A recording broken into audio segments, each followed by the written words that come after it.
ತುಂಬ ಕಾರಣಿಕ ಮತ್ತು ಪ್ರಸಿದ್ಧಿನ ತಗೊಳ್ತಿರೋಂಥ ಕ್ಷೇತ್ರ ಈ ರಾಘವೇಂದ್ರ ಸ್ವಾಮಿ ಕ್ಷೇತ್ರ.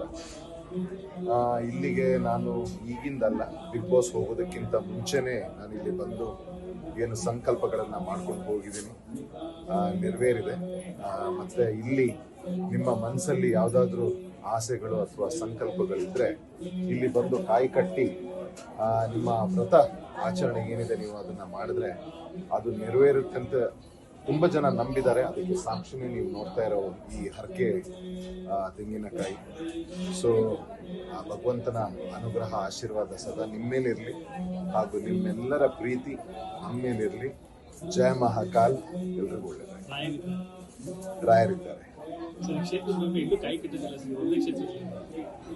ಹೌದು, ಕಾರ್ಯಸಿದ್ಧಿ ಹನುಮಂತ ಅವರ ಕ್ಷೇತ್ರದಲ್ಲಿ ಇತ್ತು ಕಾಯಿ ಕಟ್ಟುವಂಥ ಪದ್ಧತಿ. ಅದನ್ನು ಬಿಟ್ಟರೆ ಬಹುಶಃ ಈ ಕ್ಷೇತ್ರ ಬಿಟ್ಟರೆ ಬೇರೆ ಎಲ್ಲೂ ರಾಘವೇಂದ್ರ ಸ್ವಾಮಿಗಳಿಗೆ ಒಂದು ಕಾಯಿ ಕಟ್ಟಿ ಹರಕೆಯನ್ನು ಇಟ್ಕೊಳ್ಳೋ ಅಂಥ ಪದ್ಧತಿ ಎಲ್ಲೂ ಇಲ್ಲ. ಸೊ ಈ ಕ್ಷೇತ್ರದ ಮಹಿಮೆನೇ ಅದು, ಹಾಗೂ ಇದರಿಂದ ಸುಮಾರು ಜನಕ್ಕೆ ಒಳ್ಳೇದು ಕೂಡ ಆಗಿದೆ.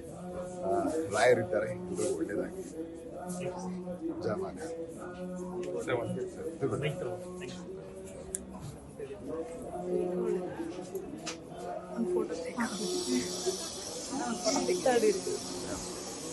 ಬೇರೆಯವರು ಕೂಡ ನಾನು ವಿಡಿಯೋ ಮಾಡಿ